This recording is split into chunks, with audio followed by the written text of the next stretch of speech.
มื้อนี้สิพามาเบิ่งระบบ iFund Delta เฮานะว่ามันเฮ็ดเวียกแนวใดเนาะระบบเฮาใช้งานมาเป็นแนวใดผ่านมาเนาะว่าผลลัพธ์ดีบ่ก็คือระบบมันเป็นระบบไฮบริดผสมผสานกันเนาะหลายอย่างประกอบกันอยู่ในนี้ระบบเฮาจะอ่านทางในตลาดได้ดีเนาะบ่ว่าจะเป็นข้อมูล Delta ข้อมูลการซื้อการขายในตลาดนี้มีคนซื้อหลายมันจะมาบอกอยู่บนนี้เนาะมีคนขายหลายมันจะมาบอกอยู่นี่จะมีสัญญาณบอกให้ buy ให้ sell ชัดเจนเนาะเปอร์เซ็นต์อยู่บนนี้ถ้ามันสูงถ้าเปอร์เซ็นต์สูงโอกาสขึ้นแหงเนาะต่ำสุดก็คือ0เนาะสูงสุดก็คือ100ถ้าระดับ10ขึ้นไปนี่มันก็ค่อนข้างดีเนาะยกตัวอย่างสุดนี้เนาะปัจจุบันนี้มัน Delta ฝั่งบ่ายชนะเนาะมันขึ้นมาสุดนี้ฉะนั้นถ้า Delta บ่ายชนะเป็นสีเขียวเฮาก็แค่บ่ายขึ้นไปเนาะก่อนเฮาสิเข้าไปเบิ่งระบบเฮาเนาะเราจะพามาเบิ่งตัวนี้ก่อนเนาะว่าผลลัพธ์มันได้แท้จริงบ่ว่าระบบนี้ดีแท้บ่มาเบิ่งประวัติการใช้งานเนาะโหลดซ่านั่นนึงอินเทอร์เน็ตค่อนข้างบ่ดีมาแล้วนี่คือประวัติในการเทรดมาเนาะประวัติเทรดมาก็คือเริ่มจาก2024เนาะเดือน1 2024ตัวนี้จะเป็น equity curve ขึ้นมาค่อนข้างดีนะค่อนข้างดี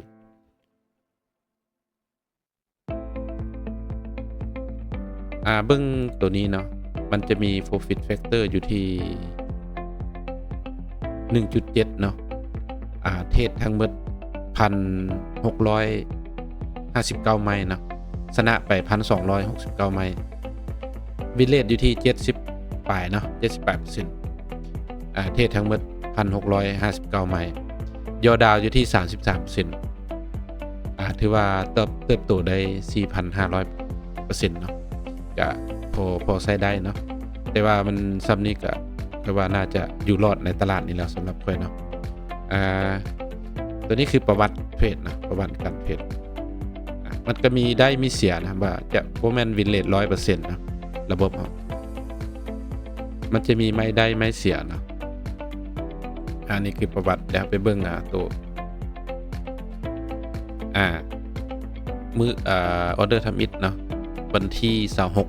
26ปี2023เนาะออเดอร์ทำอิฐเดือน5 2023แล้วก็กระเทศมามีช็อตมีลองมีบายมีเซลมาแล้วก็มีไม่ชนะติดกันมีเสียติดกันก็มีเนาะเสียติดกันส่วนหลาย2ขึ้นไปเนาะ2 ถึง 3แต่ว่ารวมๆแล้วมันก็อยู่ได้เนาะในตลาดนี้อยู่ได้อัตราชนะก็บ่สูงหลายเนาะ70กว่า%แต่ว่าสำคัญเฮาใช้ RR ให้เป็นประโยชน์เนาะคือ risk กับ reward ให้มันคุ้มกับความเสี่ยงนะตัวนี้เฮาใช้ risk กับ reward 1 ต่อ 1.5 เองเนาะ1.1 1.5 บ่หลายนะบัดนี้เฮามาเบิ่งตัวระบบเฮาเนาะว่ามันเฮ็ดเวียกแนวใดหลายคนเห็นแล้วอาจจะงงนิดนึงเพราะว่ามันมีหลายอันเนาะมีหลายอันสิแบ่งออกเป็น2ส่วนเนาะส่วนแรกก็คือเรื่อง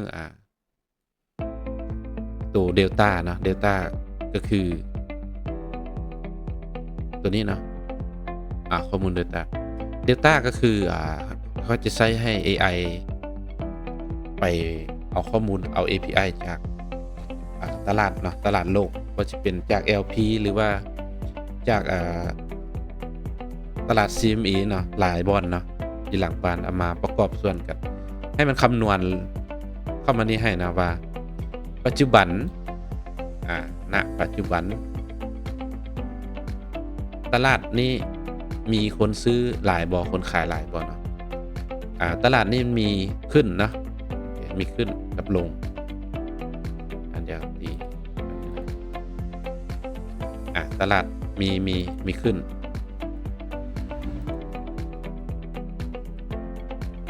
แล้วก็มีลงนะฉะนั้นเขามีแค่บายกับเซลล์เนาะเขามีบายกับเซลล์เท่านั้น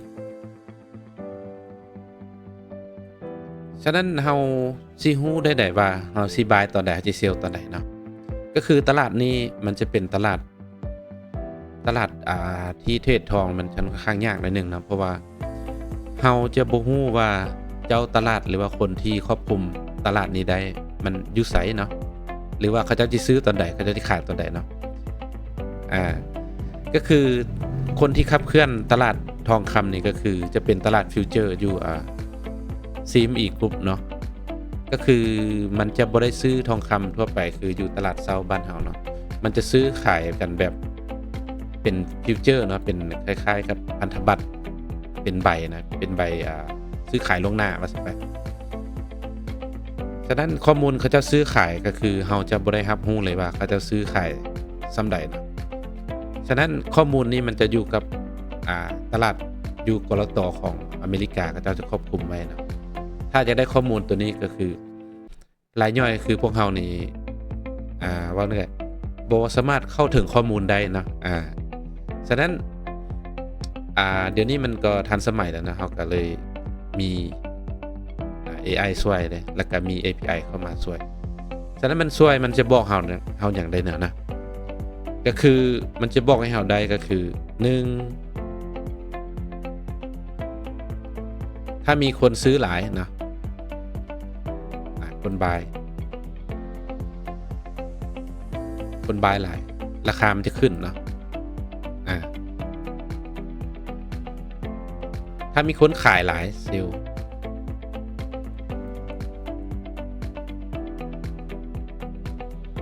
เซลล์ถ้าคนเซลล์หลาย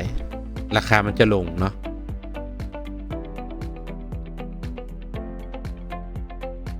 จะลงแบบนี้มันมีขึ้นกับลงเท่านั้นนะฉะนั้นเฮาอยู่ตลาดนี้เฮาจะเดามั่วบ่ได้เนาะก็คือฉะนั้นเฮาต้องรู้สถานะปัจจุบันว่าตลาดนี้ฟังเซลล์หรือฟังบายชนะนะถ้าฟังเซลล์ชนะเฮาก็เล่นฟังเซลล์ถ้าฟังบายชนะเฮาก็เล่นฟังบายนะแต่ว่าข้อมูลนี้บ่แม่นเฮาสิไปเบิ่งตามโบรกเกอร์ตามรายย่อยทั่วไปนะก็คือข้อมูลนี้เฮาต้องเป็นข้อมูลจากตลาดแท้ๆนะตลาดฟิวเจอร์แท้ๆถึงจะใช้งานได้เนาะฉะนั้นเฮาก็บ่ต้องไปคิดกังวลกับมันหลายตัวนั้นเนาะเพราะว่าทุกอย่าง AI จะคำนวณให้เฮาอยู่นี่หมดแล้วเนาะยกตัวอย่างตัวเมื่อกี้เนาะตอนปัจจุบัน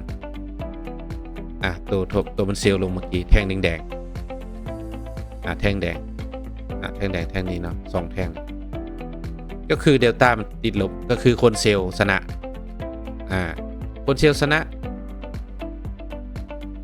มันจะบอกอยู่นี่เนาะ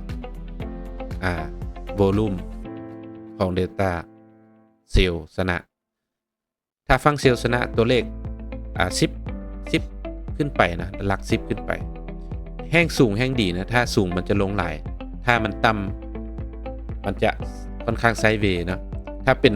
0ฟังบายกับฟังเซลล์เท่ากันนี่ราคาจะเป็นไซด์เวย์เนาะเป็นสีเทาฉะนั้นคือท่อนนี้นะแดงๆเมื่อกี้มันลงมา1 2 3แท่งนี่ก็คือฟังเซลล์ชนะตอนนี้นะฉะนั้นเฮาก็แค่ถ้าลิ้นฟังเซลล์บ่ต้องไปบายมันเนาะไหลไปตามน้ำก็คือพระเจ้ามีเงินหลายพระเจ้าขับเคลื่อนตลาดนี้ได้เนาะเขาลิ้นไปฟังใดเฮาก็ลิ้นไปฟังนั้นเท่านั้นเฮาเบิ่งตามข้อมูลความจริงอยู่ตลาดข้อมูลปัจจุบันเนาะแล้วตัวลุ่มต่อมาก็คือตัวนี้เนาะตัวนี้มันจะบอกว่าเทรนด์เนาะบอกนี่มันจะบอกว่าเทรนด์ปัจจุบันเป็นเทรนด์ขาใดเนาะเทรนด์ขาขึ้นขาลงถ้าหากว่าเทรนด์ขาขึ้นแล้วเดลต้าอยู่ถึงเป็นเขียวมันจะไปนำกันเนาะ ถ้าเป็นเทรนขาลงมันจะเป็นสีแดงแล้วเดลต้าเป็นสีแดงมันจะลงแหงเนาะสองอันนี้ต้องประกอบกันอันนี้วิธีเบิ่งแดชบอร์ดตัวนี้เนาะอันต่อมาก็คือระบบเราจะมีตัวนี้เนาะ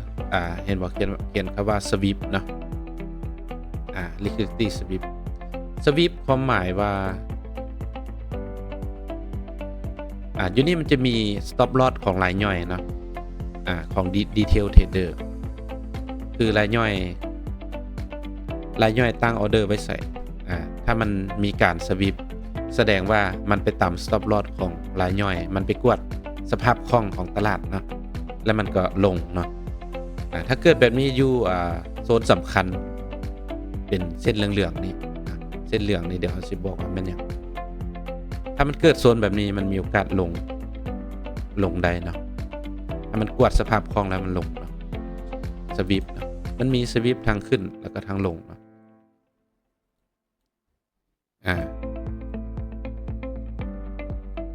สวิปกับต่อมาก็คือตัวนี้เนาะ ABS ABS ย่อมาจากoption นะ option ก็คือถ้าหากว่ามีรายใหญ่เขามาลิ้นแท้ๆเนาะมันเป็นเอิ้นว่าการดูดซับของออเดอร์รายใหญ่นะเวลารายใหญ่เขาเจ้าเข้ามาลิ้นนี่พวกธนาคารเขาจะเข้ามาลิ้นนี่เขาเจ้าจะบ่ซื้อบาทเดียวเนาะยกตัวอย่างมีเงิน100 ล้านเนาะ100 ล้านเหรียญเขาเจ้าจะบอกซื้อบาทเดียว100 ล้านเหรียญนะเพราะว่าเขาเจ้าจะได้ราคาที่บ่ดีเนาะหรือว่าเขาจะบ่ขายบาทเดียวเขาเจ้าจะทยอยขายเนาะมันจะเกิดเป็น ABS ขึ้นมาฉะนั้นถ้ามันเกิดแบบนี้ได้ระวังมันจะแล่นไปทิศทางใดทิศทางหนึ่งที่แห้งเนาะยกตัวอย่างตัวนี้เป็นสีเหลืองมันลูกศรชี้ขึ้นเนาะแสดงว่ามันถ้าเอียงมันจะตบราคาขึ้นแล้วมันจะลิ้นต่อไปฟังใดต่อบันนั้นเฮาเบิ่งเดลต้าประกอบนะก็คือตอนนี้มันเกิดประมาณตลาดอเมริกามื้อนี้เนาะวันที่26 เดือน 5มันเกิดแบบนี้แล้วมันพยายามไล่ราคาก่อนเนาะไล่ราคามันไปต่ำแนวต้านสำคัญของเฮาก่อนอยู่นี่นะตัวเส้นขาว